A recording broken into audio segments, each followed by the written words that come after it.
संसद के मानसून सत्र का आज तीसरा दिन है। तीसरे दिन भी दोनों सदनों में गतिरोध के आसार हैं। पेपर लीक, चढ़ावा चोरी मामले पर हंगामा हो सकता है। तो आप देख रहे हैं कि किस तरीके से मानसून सत्र शुरू हुए 2 दिन हुआ। सदन जैसे ही शुरू होता है, विपक्ष हंगामा शुरू कर देता है और कुछ ही मिनटों में सदन की कार्यवाही स्थगित हो जाती है। एक बार नहीं, 2 बार नहीं, 3 बार नहीं, बल्कि बार बार ऐसा हो रहा है। 2 दिन, अगर आप अभी तक 2 दिन देखेंगे तो आपको ये नजर आएगा कि किस तरीके से सदन में अगर कुछ हुआ है तो वो सिर्फ और सिर्फ हो हंगामा। सदन की कार्यवाही सुचारू रूप से चल नहीं पा रही है, विपक्ष हंगामा कर देता है तो सदन को स्थगित करना पड़ता है, काम हो नहीं पा रहा। अब ऐसे में सवाल यह है कि आखिर जनता से जुड़े मुद्दों पर चर्चा होगी तो होगी कैसे, जनता से जुड़े बिल पेश होंगे तो होंगे कैसे और उनको पास फिर कैसे कराया जाएगा। अगर यही रुख रहा सदन में विपक्ष का तो फिर क्या पूरा मॉनसून सत्र इसी तरीके से हंगामे की भेंट चढ़ जाएगा। आज तीसरा दिन है। अब देखिए, ये कहा जा रहा है कि पेपर लीक और चढ़ावा चोरी पर आज हंगामा हो सकता है। अब एक बार आपको फटाफट से नीट पेपर लीक कांड बता देते हैं कि अब तक क्या क्या हुआ है। 3 मई से शुरू करते हैं। 3 मई को नीट यूजी 2026 की परीक्षा आयोजित हुई थी।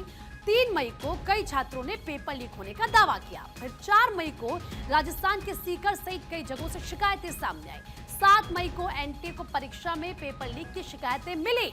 उसके बाद 5 से 8 मई राजस्थान पुलिस की एसओजी ने प्रारंभिक जांच शुरू की। 9 मई को कई राज्यों में एफआईआर दर्ज हुई, शुरुआती तौर पर गिरफ्तारियां हुई। 10 मई को एनटीए का पहला आधिकारिक बयान सामने आया। 11 मई को जांच में वायरल पेपर और असली पेपर के बीच समानता पाई गई। फिर 12 मई को केंद्र सरकार की मंजूरी के बाद एनटीए ने परीक्षा रद्द की। 13 मई को सीबीआई ने आधिकारिक तौर पर जांच शुरू की। 14 से 15 मई को कथित मास्टरमाइंड और कोचिंग नेटवर्क जांच के दायरे में आए। उसके बाद 21 जून को नीट री एग्जाम कराने की घोषणा की गई। फिर 16 से 31 मई तक राजस्थान, महाराष्ट्र, उत्तराखंड समेत कई राज्यों में छापेमारी हुई और उसके बाद जून की शुरुआत में सुप्रीम कोर्ट में कई याचिकाएं दाखिल हुई। फिर 21 जून को पूरे देश में दोबारा से नीट की परीक्षा आयोजित की गई। फिर 16 जुलाई को सीबीआई का दावा सामने आता है कि 136 में से 111 सवाल असली और नीट पेपर से मैच। उसके बाद किस तरीके से 16 जुलाई की बात करें, बाकी तारीखों पर आपने देखा कि गिरफ्तारियां हुई हैं, एक्शन लिया गया है। अक्षय फिलहाल हमारे सहयोगी इस वक्त हमारे साथ कनेक्ट हो चुके हैं।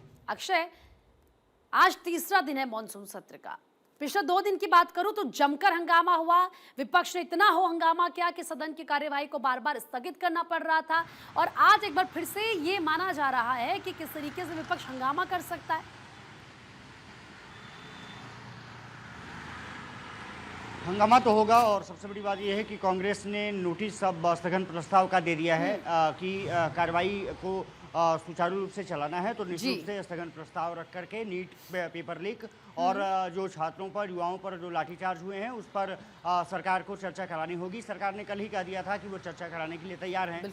राहुल गांधी धर्मेंद्र प्रधान के इस्तीफे पड़ रहे थे। उसके बाद जिस तरह से उन सांसदों को डिटेन किया गया, अखिलेश यादव, प्रियंका गांधी, साथ साथ राहुल गांधी, तमाम नेताओं को डिटेन किया गया। 2-3 घंटे हिरासत में रखने के बाद उनको रात छोड़ा गया है। लेकिन कांग्रेस आक्रामक है, विपक्ष आक्रामक है। आज भी निश्चित रूप से हंगामा सदन में देखने को मिल सकता है। सरकार अगर चर्चा कराने पर तैयार हो जाती है तो फिर ठीक है, अन्यथा हंगामा और शोर शराबा निश्चित रूप से देखने को मिलेगा। विपक्ष ने अपनी रणनीतियां तैयार कर ली हैं। 10 बजे के आसपास इंडिया गठबंधन की बैठक भी संसद भवन में होने जा रही है और निश्चित रूप से ये कहा जा सकता है कि कल जिस तरह से प्रदर्शन हुआ, राहुल गांधी, अखिलेश यादव, प्रियंका गांधी को डिटेन किया गया, कांग्रेस नेताओं को डिटेन किया गया। उसके बाद ये माना जा रहा है कि प्रदर्शन में और तीखापन लाया जा सकता है और निश्चित रूप से चोटें भी हल्की फुल्की कांग्रेस नेताओं को आई हैं। राहुल गांधी को नाक के नीचे चोट लगी है। ये माना जा रहा है कि उस तमाम मुद्दों को लेकर के निश्चित रूप से हंगामा देखने को मिल सकता है। सरकार का पक्ष देखना होगा कि वो चर्चा कराने के लिए तैयार होती है या नहीं होती है। लेकिन नहीं, सरकार ने तो कहा है ना कि नीट परीक्षा पर चर्चा के लिए हम तैयार हैं। हालांकि बाद में राहुल गांधी की तरफ से कुछ और शर्तें रख दी गई और इसीलिए कहा गया कि जो अन्य शर्त उनकी तरफ से रखी गई वो मानना पॉसिबल पॉसिबल नहीं है। लेकिन अक्षय, क्योंकि अगर सरकार भी तैयार है नीट परीक्षा को लेकर यहाँ पर बात करने के लिए, तो विपक्ष को भी ये समझना होगा कि अगर हमें अपनी बात करनी है, शांतिपूर्ण तरीके से करनी होगी, तथ्यों फैक्ट्स के साथ रखनी होगी, ठीक ढंग से करनी होगी, क्योंकि जो भी सदन में होता है उसको पूरा देश सुनता है। और ये मसला तो ऐसा है जिस पर हम देख रहे हैं कि देश भर से किस तरह के रिएक्शंस आ रहे हैं, लोगों की नजरें हैं, तो विपक्ष को सही तरीके से आज अपनी बात रखना बहुत ज्यादा जरूरी है।